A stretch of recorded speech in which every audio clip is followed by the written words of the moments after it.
বিসমিল্লাহির রহমানির রহিম।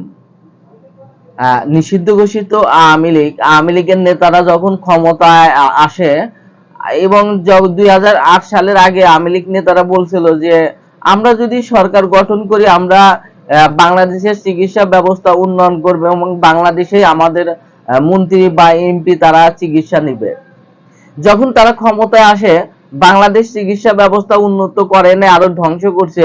বাংলাদেশ চিকিৎসা ব্যবস্থা ধ্বংস করে এটা ভারতের উপরে চিকিৎসার ব্যবস্থা দায় বহন করছে। আপনি দেখেন যে বাংলাদেশের 50% মানুষ ভারতে চিকিৎসা নিতে হয়, আর যারা অতি ধনী মন্ত্রী মিনিস্টার ভিআইপি সিআইপি এই পিআইপি এরা হলো সিঙ্গাপুর মালয়েশিয়া থাইল্যান্ড বা আমেরিকার চিকিৎসা নিতেছে। তাহলে এই যে 50% মানুষ বাংলাদেশের এই যে ইন্ডিয়াতে চিকিৎসা নিতেছে, তাহলে এই যে বাংলাদেশের হাসপাতালগুলো কি লেখে লাভ হবে কি? জাতীয়বাদী দল বিএনপি প্রশাসন মন্ত্রণালয়ের মন্ত্রী এবং মহাসচিব মির্জা ফখরুল ইসলাম আলমগীর নিজের স্ত্রীকে নিয়ে সিঙ্গাপুরে চিকিৎসা নিতে গেছে। তাহলে আপনি নিজে একটু আপনি সিঙ্গাপুর না নিয়ে ফখরুল ইসলাম আলমগীর তার এলাকা কেন আপনি চিকিৎসা নিল না? তার জেলা থেকে নিয়ে কেন চিকিৎসা নিল না?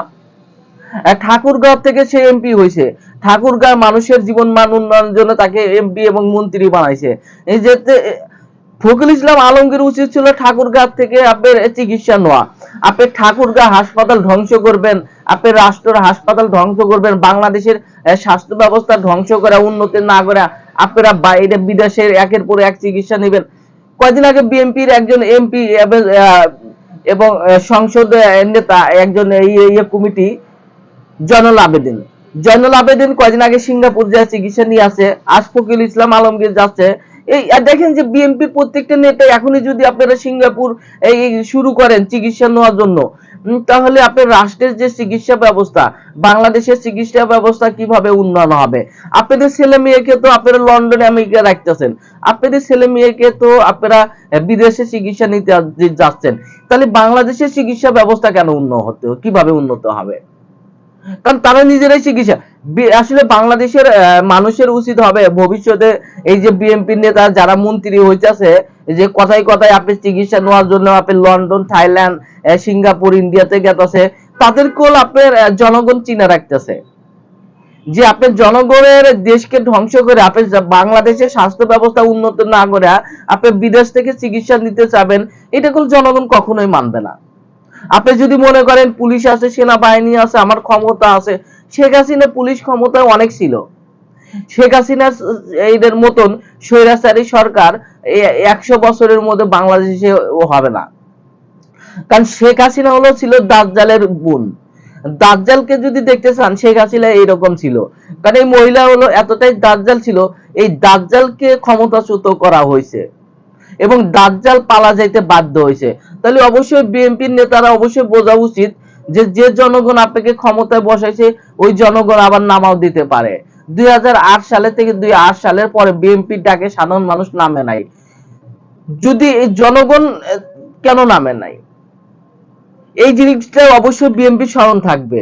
এবং জাতীয়বাদী দলের বিএনপির এমপি মন্ত্রীরা যারা এমপি মন্ত্রী হয়েছেন এই সিঙ্গাপুর মালয়েশিয়া এখানে গেছে চিকিৎসা নিতেছেন, তারা একবার কি একটু ভাবেন যে নিজে কয়েকদিন আগেও আপনি বলছেন আপনার জেলাতে আপনি স্বাস্থ্য ব্যবস্থা উন্নয়ন করবেন, শিক্ষা ব্যবস্থা উন্নয়ন করবেন, এর পরিবেশ ব্যবস্থা উন্নয়ন করবেন, সামাজিক ব্যবস্থা উন্নয়ন করবেন, কিন্তু আপনি নিজেই স্বাস্থ্যের জন্য আপনি যাচ্ছেন বিদেশে, আপনি নিজের ছেলে মেয়েকে পড়াচ্ছেন আমেরিকা।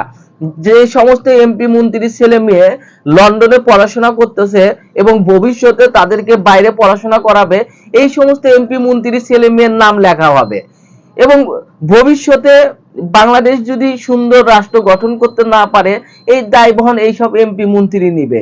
এবং কতটা ভয়ে ভয়ে দায় বহন নিতে হবে তখন নির্ভর করবে এমপি মন্ত্রীরাই, যে তারা নিজেরাই চিন্তা করবে আমরা ভুল করছি, আমরা কতটা ভুল করছি আমাদের দেশে উন্নয়ন স্বাস্থ্য ব্যবস্থা উন্নয়ন না করে, আমরা ভুল করছি আমাদের দেশে শিক্ষা ব্যবস্থা উন্নয়ন না করে।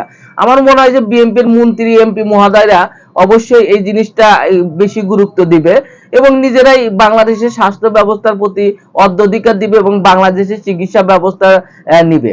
সবাই ভালো থাকুন। আসসালামু আলাইকুম।